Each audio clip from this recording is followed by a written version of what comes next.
So we go over again the cards that I showed you at the beginning. Remember, this one's actually made from the heart is made from the paper that the coffee filter dried on. And then we have the butterfly.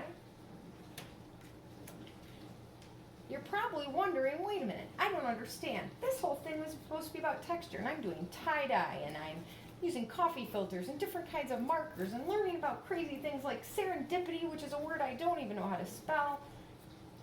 What about the texture? Boys and girls, the texture is created when areas look like they would feel differently. So this does not look like anything in real life. I cannot say that this looks like a fluffy dog or it looks like a pokey cactus. But I can say that if I were to imagine how this would feel, that the colored parts might be higher up and they might feel a little more bumpy. The darker areas might feel bumpy. This is almost like a water. This is a good technique if you were just to use light blue and dark blue and different values, that you could make it look like an ocean.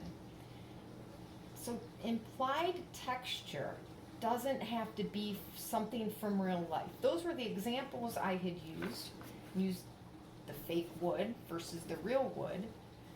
But implied texture just has to look like it feels like anything. Like if you touched it, it would not feel just like a smooth piece of paper. Does that make sense? I think so. That's the one card, right? And I want to talk to you about, I showed you the colorful card with the sparkles on it earlier that I made with the whole coffee filter, but before we go, I would like to talk to you about the butterfly. Again, super basic. This isn't done by any means, but during this COVID-19, we don't have many supplies, or we may not be able to get the supplies we want when we want them. That's the thing too, you know, I used to be able to get stuff delivered in 2 days, and now it sometimes is 2 weeks. So what did I make out of this? Well, I did use my coffee filters, but look what the back is. Can you see what that is? What is that from? What do you think that's from? It is from my marker box. This is something, boys and girls, that every other time we throw stuff away like this and we don't even think about it.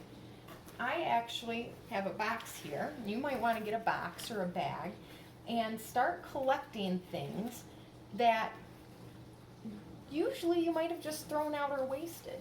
Because using our creative artist mind, we're going to be able to use these to make different types of art. We've got a bottle in here. This is actually a potato bag, which I found today. I wish I would have had it the other day. I'm going to use this to make some rubbings with. Look at that. Look at that funny potato. That's artwork, graphic design. Somebody has a real job making real money making funny potato pictures. That's a pretty awesome job right there. I've got little pieces of ribbon. Here's something that you'll want to keep if you're doing this. I have all these little pieces of the coffee filter that I haven't, that were cut off for me cutting out hearts or whatever. And that's actually what I used for this. These are all actually different little triangles or cut out pieces of paper that I layered up.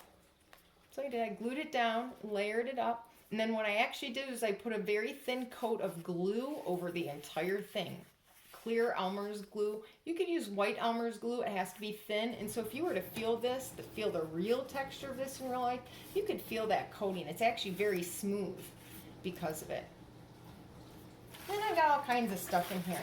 I'm actually at some point going to be doing a video about how to use your garbage box. I don't know, we gotta come up with a name for it. It's not really garbage, it's good stuff. Now, Mr. Schultz would say this is all garbage, but this is good stuff. We're gonna make something with this later on. So, box bag.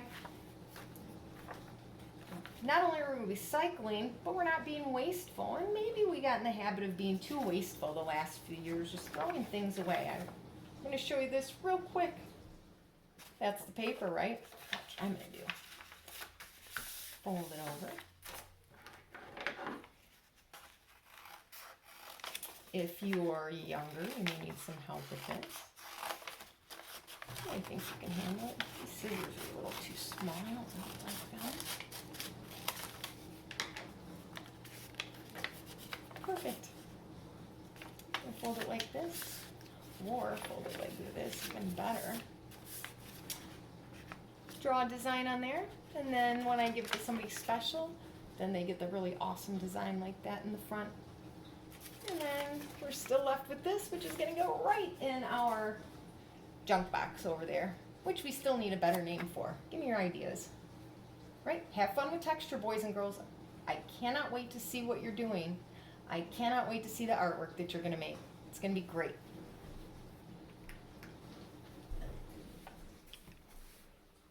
Okay, here are how the tie-dye coffee filters dried with their papers, and you can see some of it's a little lumpy.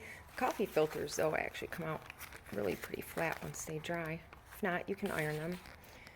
Wonder what I can make with these. Let's see.